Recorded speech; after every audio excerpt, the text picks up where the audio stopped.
नमस्कार दर्शक मित्रों, एस्ट्रो कॉर्नर चैनल से मैं हूं अश्विन रावल।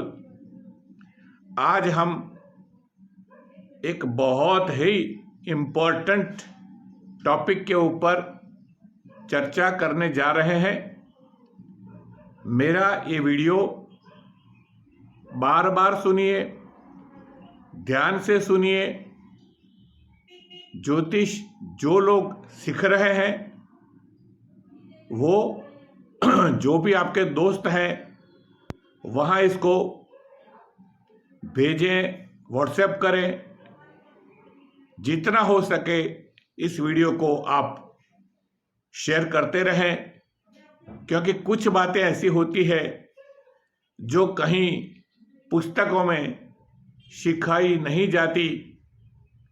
अनुभव से ही जो बातें हमने सीखी है, हमने पढ़ी है, हमने जो अनुभव किया है वो ही हम आपके साथ शेयर करने जा रहे हैं। तो दोस्तों, आज का हमारा सब्जेक्ट है कि गोचर के ग्रह चंद्र से देखने चाहिए या जन्म लग्न से। बहुत लोगों का ये कन्फ्यूज़न होता है कि जन्म कुंडली को ही इम्पोर्टेंस दें या चंद्र कुंडली को। दोस्तों, आज हम इसके बारे में बहुत ही इम्पोर्टेंट बात करने जा रहे हैं। देखिए, जन्म की जो कुंडली होती है, जन्म कुंडली होती है, वो हमारे खुद के कर्मों का एक नक्शा है। जन्म कुंडली हमारे अनेक पिछले जन्म के कर्मों का एक नक्शा है, आकाश का फोटोग्राफ है। घटनाएं जन्म कुंडली के हिसाब से ही बनती हैं। जो जो प्रॉमिस किया है डेस्टिनी ने वो हमको मिलता है, जो प्रॉमिस नहीं हुआ वो कभी नहीं मिलता। लेकिन वो देने का काम चंद्र करता है। जी हाँ दोस्तों, सूर्य और चंद्र काल के प्रतीक हैं, यानी घटनाओं का सर्जन करना, हमारी लाइफ में घटनाओं को क्रिएट करना, वो काम चंद्र और सूर्य की गति से होते हैं। और चंद्र की गति दो तरह की होती है। एक गति है महादशा की, 120 साल तक चंद्र जन्म कुंडली के 12 स्थानों में घूमता है और घटनाओं को सर्जन करता है। विषुवती महादशा 120 साल की है और दशा मतलब चंद्र की नक्षत्र यात्रा 7 साल तक चंद्र केतु के नक्षत्र में रहता है, 20 साल तक चंद्र शुक्र के नक्षत्र में रहता है, 6 साल तक चंद्र सूर्य के नक्षत्र में रहता है, 10 साल तक चंद्र अपने खुद के नक्षत्र में रहता है। तो ये जो महादशा होती है वो चंद्र की जन्म कुंडली में एक यात्रा होती है और जो जो ग्रहों को वो चंद्र अपनी दशा में टच करता है उन ग्रहों को वो जागृत करता है और फल देता है। अलग सा वीडियो हम महादशा के बारे में कभी आपके साथ शेयर करेंगे। आज हम इतना ही बताने वाले हैं कि गोचर का भ्रमण सिर्फ और सिर्फ चंद्र से ही देखा जाना चाहिए, देखना चाहिए। याद रखें, चंद्र ही घटनाओं का सर्जन करता है। चंद्र हमारी खुद की यात्रा है, चंद्र हमारी जिंदगी है, चंद्र हमारा अस्तित्व है, चंद्र हमारा मन है। मन से जो भी एहसास करते हैं, दुनिया का अनुभव करते हैं, वो सब हमारे चंद्र से ही रिफ्लेक्ट होता है। दोस्तों, तो आज बार बार मैं यही आपको समझाने जा रहा हूं इस वीडियो के अंदर कि चंद्र से गोचर देखे और घटना क्या घटेगी वो जन्म लग्न से देखे। मैं एक एग्जाम्पल दूंगा कि चंद्र से ही साढ़े साती देखी जाती है, चंद्र से ही पनौती देखी जाती है, राहु का फल भी चंद्र से देखा जाता है, गुरु का शुभ फल भी चंद्र से देखा जाता है, लग्न से कभी नहीं। रिपीट, लग्न से कभी नहीं। लग्न सिर्फ घटनाओं को क्रिएट करता है। इस बात को समझाने के लिए मैं आपको कुछ उदाहरण दे रहा हूं कि मान लीजिए आपकी साढ़े साती चल रही है। साढ़े साती का मतलब कि शनि पिछले जन्मों के कुछ कर्मों का फल तीव्रता से आपको देने आ रहा है और ज़्यादातर वो आपका टेस्ट करेगा और नेगेटिव अनुभूति कराएगा, नेगेटिव रिजल्ट देगा। लेकिन साढ़े साती में क्या क्या फल मिलेंगे, किस बातों पे ये नेगेटिव रिजल्ट देगा, उसके लिए जन्म कुंडली देखिए कि साढ़े साती में शनि कौन से स्थान में है, उस स्थान को लेके साढ़े साती रिजल्ट देगी। फॉर एग्जाम्पल, मान लीजिए कि चंद्र आपकी कुंडली में चतुर्थ स्थान में है, फोर्थ हाउस में है और साढ़े साती चल रही है, तो 12वें स्थान में जब शनि आएगा तो खर्चा कराएगा। अब खर्चा किस बात से होगा, तो थर्ड हाउस है, मकर लग्न है। फॉर एग्जाम्पल, आपके मेष राशि का चंद्र चतुर्थ स्थान में पड़ा है, ऐसा मान के चलिए।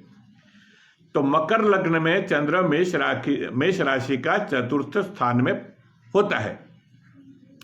अब जब मीन राशि का शनि आएगा तो चंद्र से 12वें स्थान में आएगा तो साढ़े साती चालू होगी। लेकिन शनि का गोचर लग्न से थर्ड हाउस में आता है, तो घटना नेगेटिव रिजल्ट कौन सा मिलेगा कि इंसान उस वक्त रॉन्ग एंटरप्राइज यानी बड़े बड़े गलत साहस कर बैठेगा, गलत इन्वेस्टमेंट कर बैठेगा, क्योंकि मकर लग्न में शनि सेकंड हाउस का अधिपति, फाइनेंस का अधिपति हुआ। यानी फोकस करना है मेन कुंडली में, नेगेटिव या पॉजिटिव वो देखना चंद्र से। गोचर का फल अच्छा मिलेगा बुरा मिलेगा वो चंद्र डिसाइड करेगा, लेकिन क्या फल मिलेगा वो जन्म कुंडली के ऊपर फोकस करो। मतलब जैसे मकर लग्न है तो चंद्र आपका सेकंड हाउस का अधिपति हुआ, कुंभ राशि वहां पड़ी है, तो धन स्थान को लेके रिजल्ट देगा।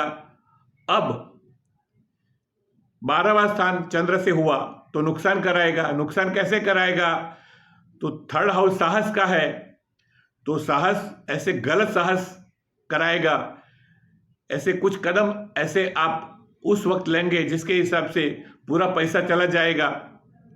भाई बहनों के पीछे भी आपको कुछ खर्चे करने पड़े, वो भी हो सकता है। तो 12वां स्थान साढ़े साती का जो हुआ चंद्र से, रिजल्ट होगा थर्ड हाउस का। अब चतुर्थ स्थान में आते हैं तो चंद्र के ऊपर, तो ये तो सबसे खराब समय है। चंद्र के ऊपर जब भी शनि आता है बहुत खराब समय होता है। अब चंद्र सप्तम स्थान का अधिपति है, तो पत्नी को लेके, पत्नी की बीमारी को लेके, पत्नी के कुछ कदमों को लेके आपको टेंशन होता रहेगा। हो सकता है उसकी सेहत का हो, उसके कुछ टेंशन ऐसे हो जिसका टेंशन आपके ऊपर आ जाता हो, ये भी हो सकता है। चंद्र चतुर्थ स्थान जो है वो प्रॉपर्टी का है, प्रॉपर्टी के लिए कुछ झगड़े हो सकते हैं, प्रॉपर्टी के लिए कुछ कोर्ट केस हो सकते हैं, प्रॉपर्टी चली भी जा सकती है। चतुर्थ स्थान माता जी का है, तो माता जी को लेके भी हेल्थ के प्रॉब्लम आपको टेंशन देंगे, माता जी हॉस्पिटल में जाएगी। तो ये सब बातें आपको देखने की है, क्योंकि साढ़े साती चालू है, खर्चा हो रहा है, लेकिन खर्चा किस बात का होगा वो डिसाइड करेगा जन्म कुंडली, जन्म लग्न।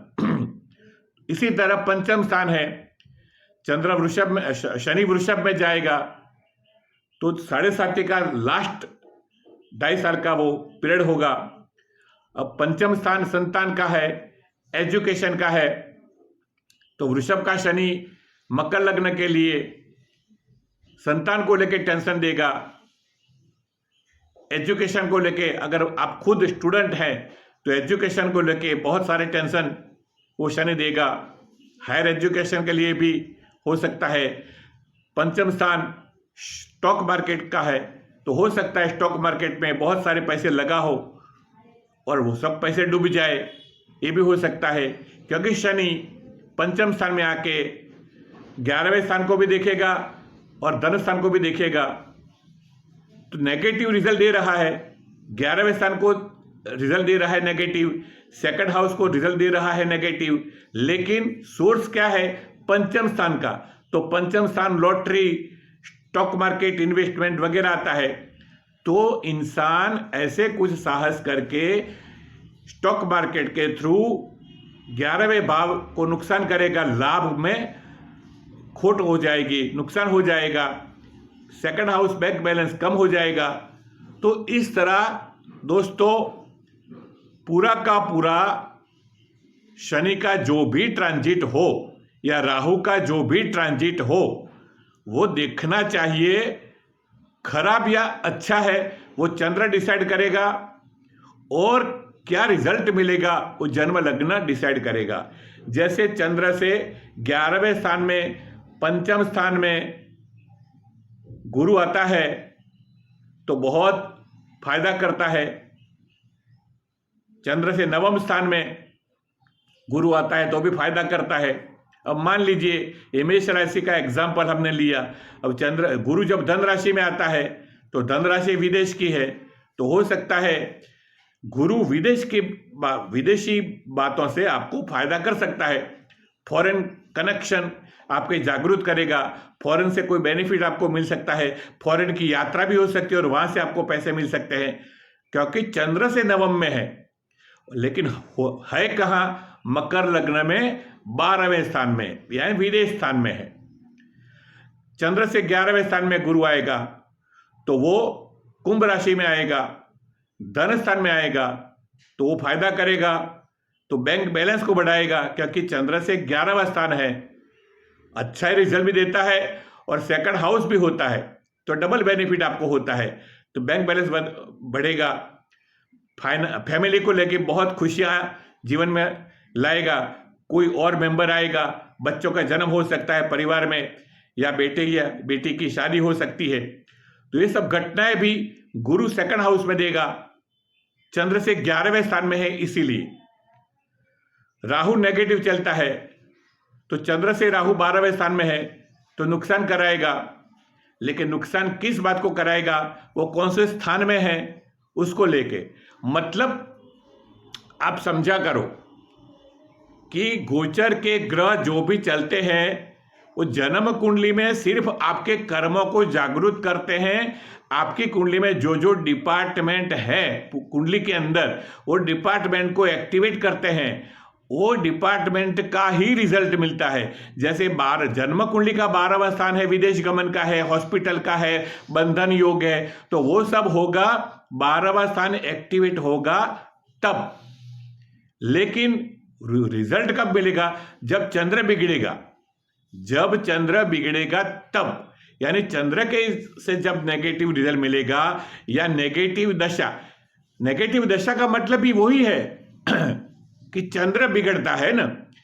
दशा क्या है? चंद्र का ट्रांजिट है, तो नेगेटिव दशा मतलब जैसे शनि में राहु चलती है तो कैंसर होता है, राहु में शनि होता है तो कैंसर होता है। कैंसर किस भाग का होगा तो वो मूल कुंडली डिसाइड करेगी। राहु में शनि का मतलब क्या कि चंद्र का ट्रांजिट राहु के नक्षत्र में 18 साल का है, और वो शनि के पोर्शन में, शनि के उपनक्षत्र में चल रहा है, या शनि के नक्षत्र में चंद्र चल रहा है और राहु के उपनक्षत्र में चलता है, तो यही मतलब हुआ राहु में शनि और शनि का राहु का। तो उस वक्त शरीर के अंदर ऐसे बैक्टीरिया आ जाते हैं जो कैंसर को क्रिएट करते हैं, ऐसा नेगेटिव ग्रोथ हो जाता है बॉडी में और कैंसर बाहर आता है। लेकिन कैंसर किस भाग का होगा वो तो डिसाइड करेगा आपकी खुद की कुंडली, कि एक्चुअली राहु में शनि या शनि में राहु चलते हैं तो राहु मूल कुंडली में कहाँ बैठा है, कौन से या नवमांश कुंडली में कहाँ बैठा है, उस भाग का कैंसर करेगा। बहुत गहरा सब्जेक्ट है, बहुत गहरा। और मैं तो आर पार गया हूँ ज्योतिष में, मैं इतना डीप गया हूँ, इतना रिसर्च मैंने किया है, मैं क्या बताऊँ आपको। तो कैंसर किस भाग का होगा वो भी हम देख पाते हैं कि राहु मूल कुंडली में कहाँ बैठा है, राहु या केतु, या नवमांश कुंडली में कौन से अवयव को, कौन से पोर्शन को, शरीर के कौन से हिस्से में वो बैठे हैं, उस भाग का कैंसर करेगा। कैंसर कब होगा, राहु में शनि या शनि में राहु में, या तो फिर राहु चंद्र के ऊपर से गुजरेगा तब। यानी गोचर के ग्रह सिर्फ और सिर्फ चंद्र को लेके ही देखे जाते हैं, चंद्र के हिसाब से ही देखे जाते हैं, लेकिन घटना कौन सी घटेगी वो जन्म कुंडली डिसाइड करेगी। मेरे हिसाब से आपको इस बात का पूरा अभी क्लियर हो गया होगा। हमारे एक बुजुर्ग मनीषी, ज्योतिषी में विद्वान मनीषी यशोधर भाई मेहता, उनका भी नाम मैं लूंगा, क्योंकि वो तो वहां तक बताते थे कि अगर रात का जन्म है रात का जन्म है और सूर्य कहीं भी नहीं दिख रहा तो चंद्र कुंडली को ही मेन पकड़ के चलिए, और दिन का जन्म है तो जन्म लग्न को पकड़ के चलिए। ये भी रिसर्च करने जैसी बात है, आप खुद करोगे, महसूस करोगे तो आपको पता चलेगा। कहने का मेरा मतलब ये है कि चंद्र का महत्व है, चंद्र ही डिसाइड करेगा कि अच्छा समय है या बुरा समय है। याद रखिए, चंद्र ही डिसाइड करेगा कि अच्छा समय है या बुरा समय, क्योंकि चंद्र मन है, मन से ही अनुभूति होती है। मान लीजिए कि किसी की कुंडली में 12वें स्थान में शनि और मंगल की युति होती है, ट्रांजिट में, गोचर में, तो पंचम स्थान से वो अष्टम स्थान हुआ तो बेटे का अकस्मात हो जाता है। एक एग्जाम्पल मैं देता हूं कि मान लीजिए कि मेष लग्न की कुंडली है और पंचम स्थान का अधिपति, संतान स्थान का अधिपति सूर्य 12वें स्थान में पड़ा है, और वो सूर्य के ऊपर जब शनि मंगल आते हैं तो संतान को तकलीफ देते हैं, क्योंकि पंचम स्थान का अधिपति खुद सूर्य 12वें स्थान में पड़ा है, और उसके ऊपर शनि मंगल जैसे पाप ग्रह आते हैं तो संतान को तकलीफ देते हैं, एक्सीडेंट करवा देते हैं। लेकिन आपको पता, आपको दुख कब होगा, जब आपका चंद्र दूषित होगा तब।